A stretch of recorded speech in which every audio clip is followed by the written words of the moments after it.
Hi students, welcome to view point study. View point study में आप सभी लोगों का बहुत बहुत स्वागत है। तो कैसे हो आप लोग? आई होप आप सब लोग अच्छे ही होंगे। तो स्टूडेंट्स, जैसा कि पिछले वीडियो में मैंने आपको बोला था कि बहुत जल्द हम स्टैटिक जीके की एक सीरीज़ स्टार्ट करने जा रहे हैं जो स्टेट वाइज होगी, और इस श्रृंखला में हम भारत के सभी राज्यों के स्टैटिक फैक्ट्स को ध्यान में रखते हुए वन बाय वन करके पढ़ेंगे। तो आप लोगों का इंतजार हुआ खत्म और आज से हम ये श्रृंखला शुरू कर रहे हैं, जिसके अंतर्गत सबसे पहले हमने आंध्र प्रदेश को लिया है। आई होप ये लेक्चर आप सभी की आने वाली एग्जाम्स के लिए काफ़ी हेल्पफुल साबित होगा, क्योंकि आप सभी लोगों को पता है कि आजकल स्टैटिक जीके से बहुत ज़्यादा क्वेश्चन एग्जाम में पूछे जा रहे हैं।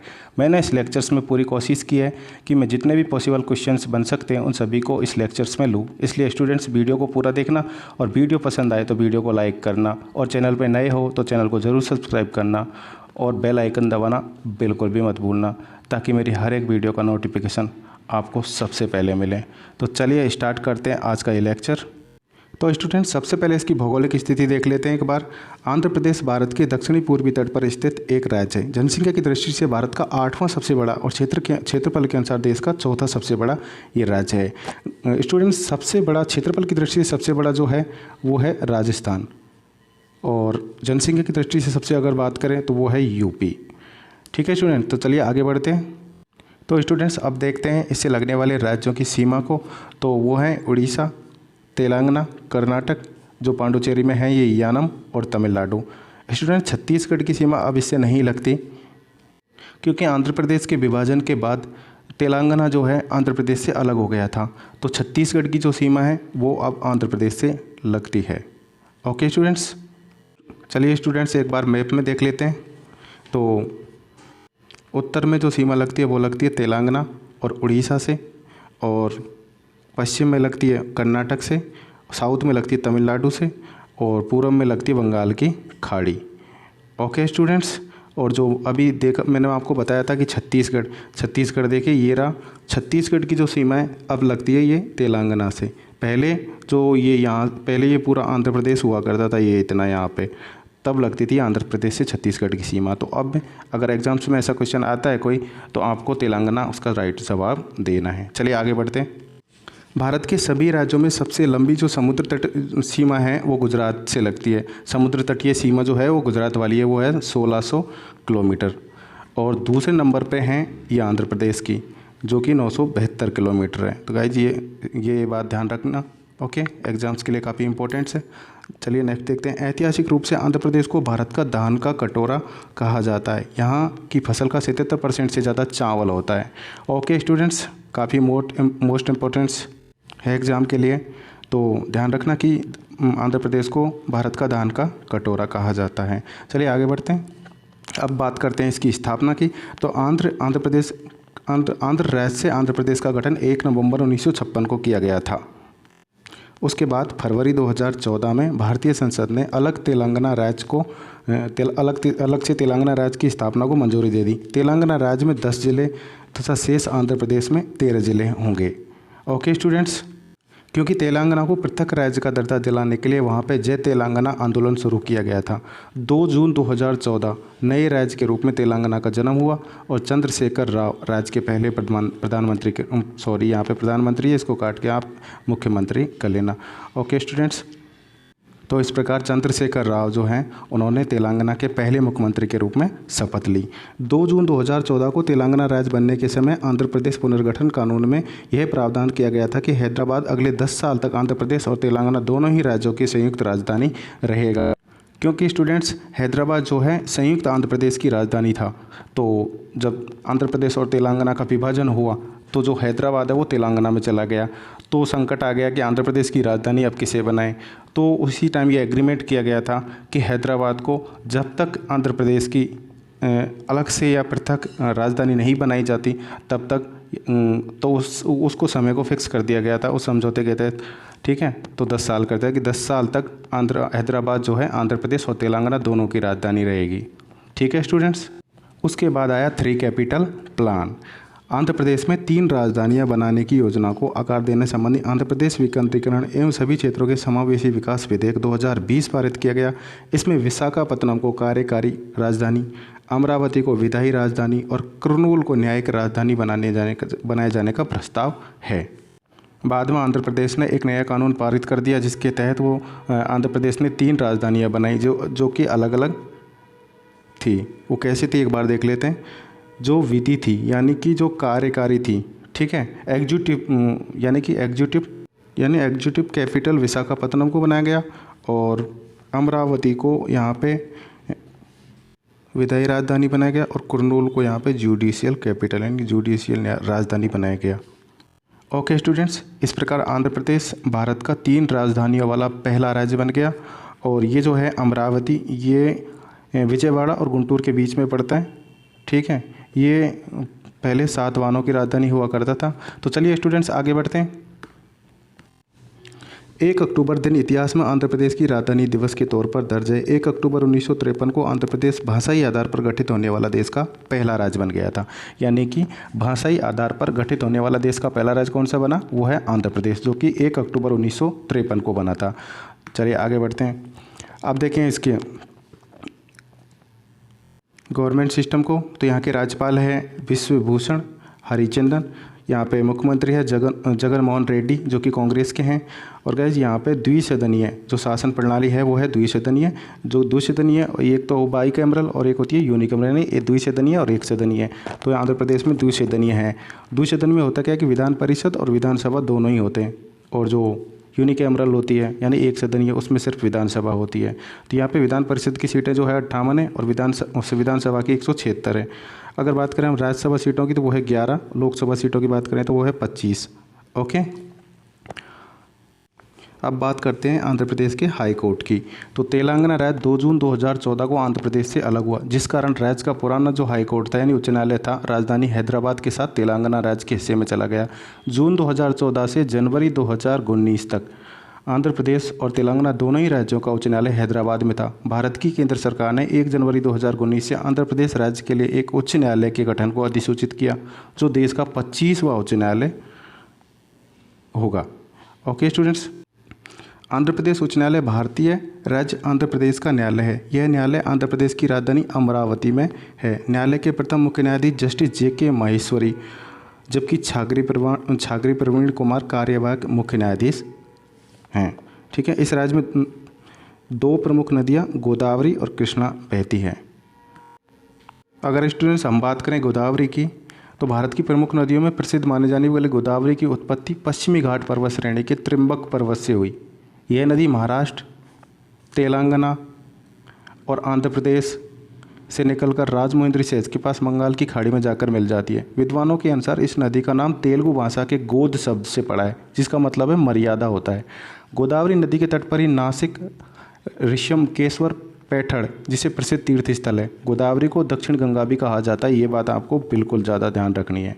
ओके स्टूडेंट्स, अब बात करते हैं हम कृष्णा की।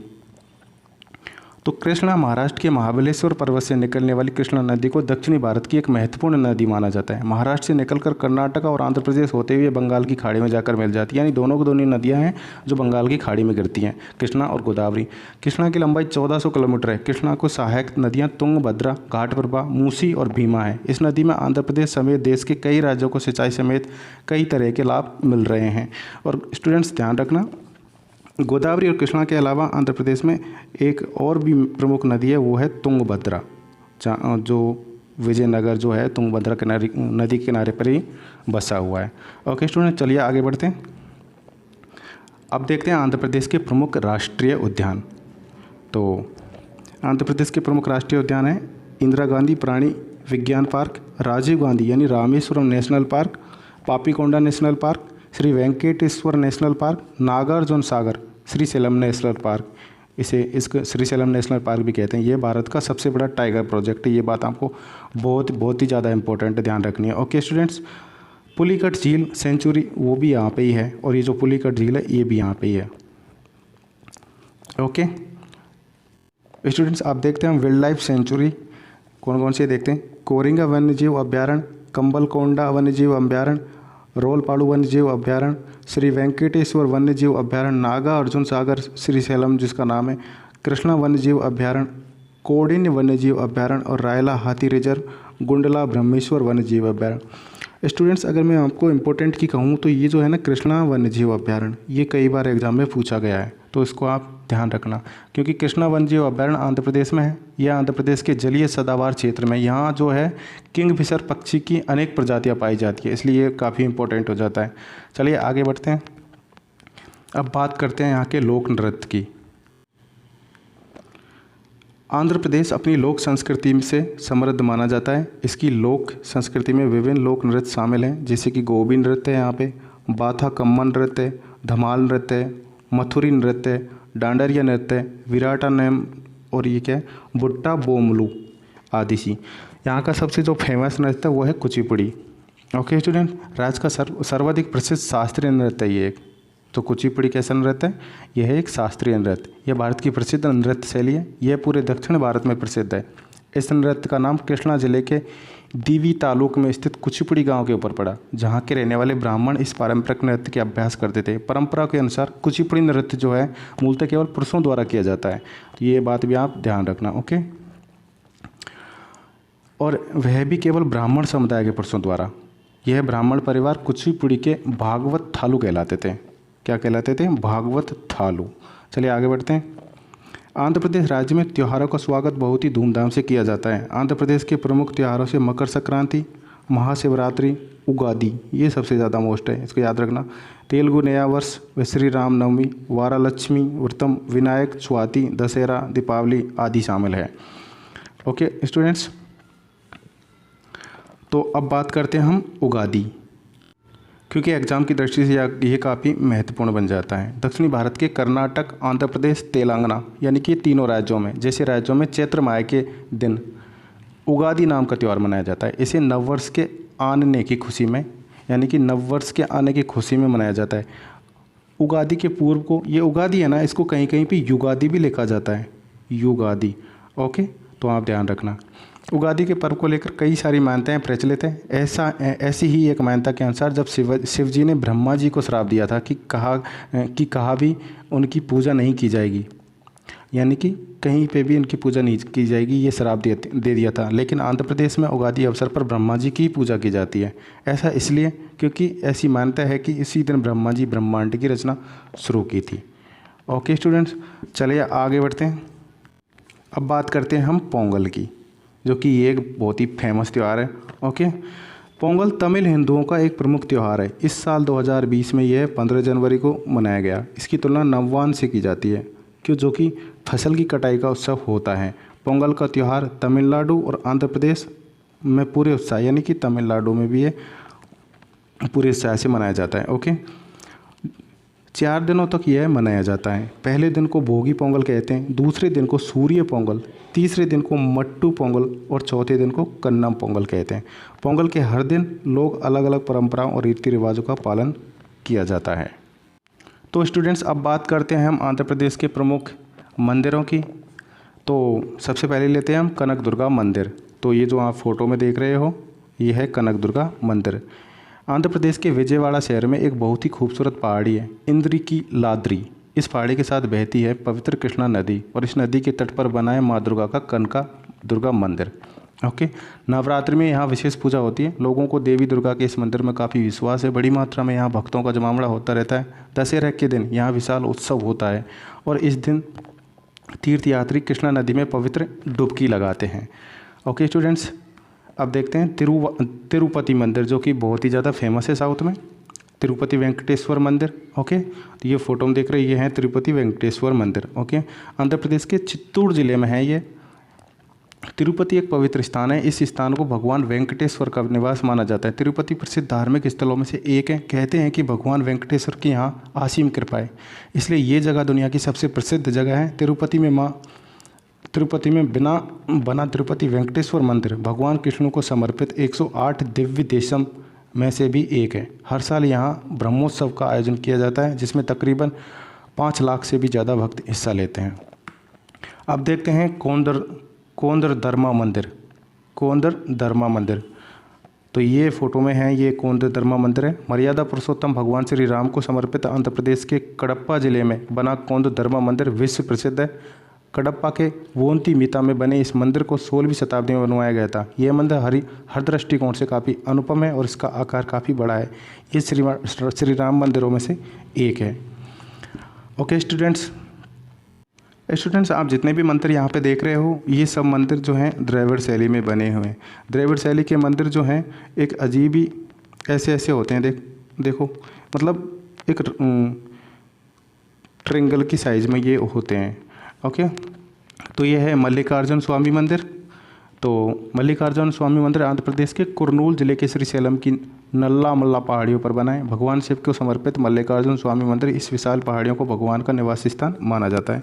कहते हैं शिव यहाँ हर जगह, ये मंदिर भगवान शिव के 12 ज्योतिर्लिंगों में से एक है, इसलिए इस जगह का विशेष महत्व है। भगवान राम ने स्वयं यहाँ सहस्त्रलिंग की स्थापना की थी, जबकि पांडवों ने मंदिर के आंगन में पंच पांडव लिंग की स्थापना की थी।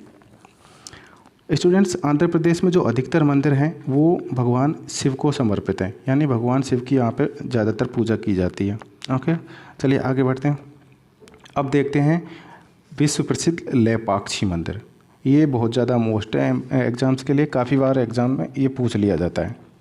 ओके स्टूडेंट, तो ये है आंध्र प्रदेश के अनंतपुर ज़िले। अनंतपुर के जो अनंतपुर ज़िला है ये सबसे बड़ा है, यानी कि आंध्र प्रदेश का सबसे बड़ा ज़िला ये अनंतपुर है। और जो सत्य साईं बाबा है उनका जन्म भी यहाँ अनंतपुर में ही हुआ था। ओके, तो अब आगे देखते हैं। अनंतपुर ज़िले का लेपाक्षी मंदिर जो है हैंगिंग पिलर्स, यानी हवा में झूलते पिलर्स, ये एक रहस्य है।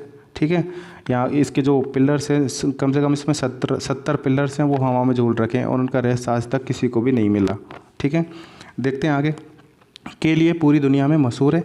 इस मंदिर के 70 से ज़्यादा पिलर बिना किसी सहारे के खड़े हैं और मंदिर को संभाले हुए हैं। मंदिर के ये अनोखे पिलर हर साल यहाँ आने वाले लोगों टूरिस्टों के लिए बड़ी मिस्ट्री हैं, यानी वो इनको रहस्य को समझ नहीं पाए अभी तक। मंदिर में आने वाले भक्तों का मानना है कि ये जो पिलर्स हैं इनके नीचे से अपना कपड़ा निकालने से सुख समृद्धि मिलती है। अंग्रेज़ों ने इस रहस्य का जानने के लिए काफ़ी कोशिश की, लेकिन वे इसमें कामयाब नहीं हो सके। तो ये आगे बढ़ते हैं। अब देखते हैं आंध्र प्रदेश के प्रमुख बांध।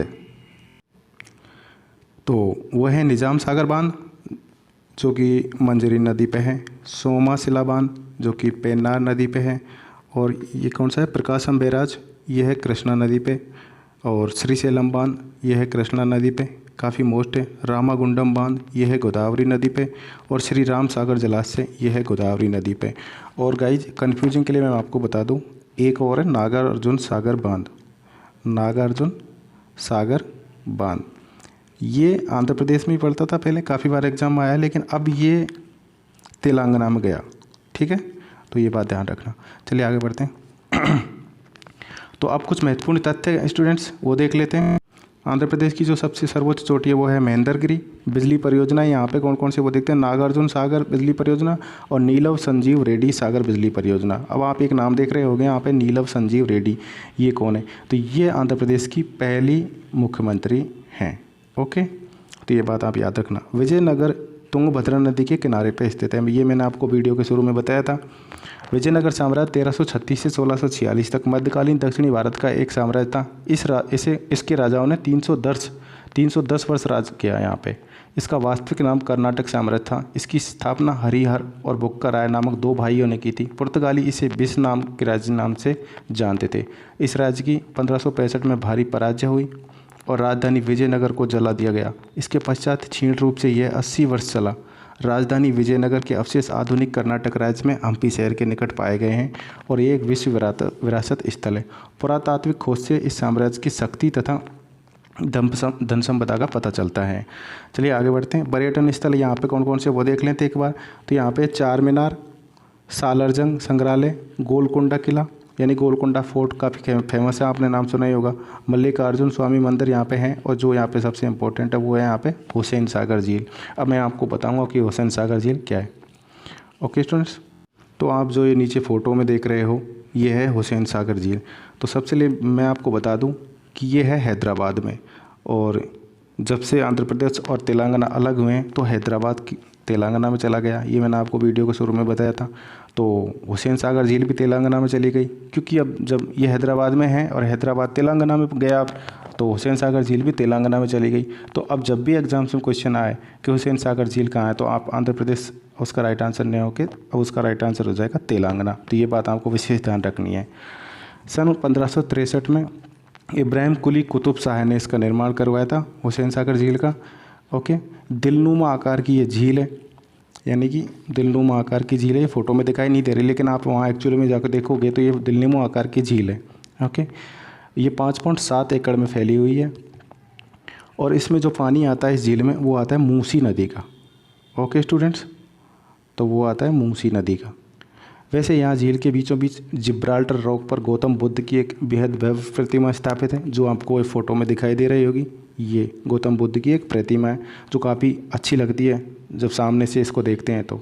ओके, जिसे यहाँ सन 1992 में लगाया गया था इस गौतम बुद्ध की प्रतिमा को। यह झील हैदराबाद को अपने जुड़वा शहर सिकंदराबाद से अलग करती है। तो ये क्वेश्चंस भी एग्जाम में काफ़ी बार पूछ लिया जाता है कि नहीं हैदराबाद को सिकंदराबाद से अलग करने वाली कौन सी झील है, तो वह है हुसैन सागर झील।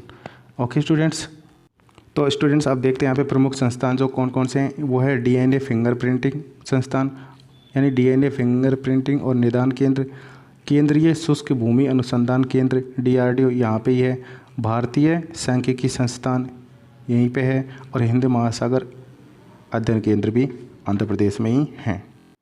अब देख लेते हैं आंध्र प्रदेश राज्य के जो पुरस्कार हैं वो, तो वह है नंदी पुरस्कार जो तेलुगु फिल्म के लिए दिया जाता है, शुभ्रम पुरस्कार स्वच्छता के लिए दिया जाता है, उगादि पुरस्कार आपको पता ही है, हमने अभी देखा था कि उगादि होता क्या है। ठीक है, उगादि वहाँ का एक फेमस त्यौहार है, तो उगादि पुरस्कार भी है जो साहित्य कला के क्षेत्र में दिया जाता है।